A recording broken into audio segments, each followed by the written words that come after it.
thiền Phật lệ rồi mỗi ngàn phong anh tổ khổ tìm hành sinh.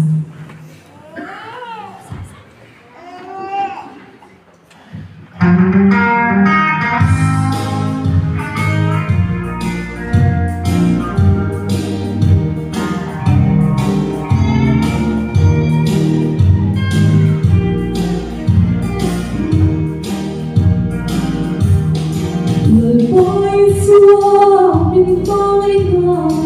thuộc lệ gian dây các tổ cho mình thu lên anh các buông xuyên lâu biểu hạ bên tôi ở lâu mai chỉ mặc lấy các tổ khó nghe lâu đi mặc lấy ta luôn mà cô tôi không nghe môi ngân rung suốt các nhìn ở râu quê đã nghe có đi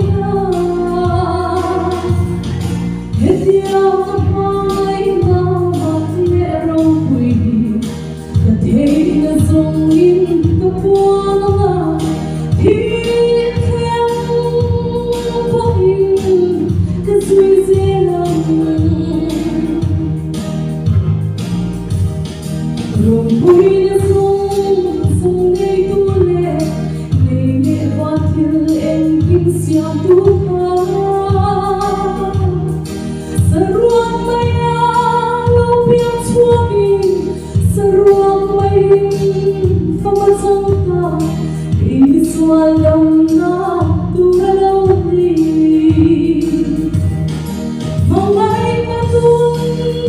na cô tôi không nghe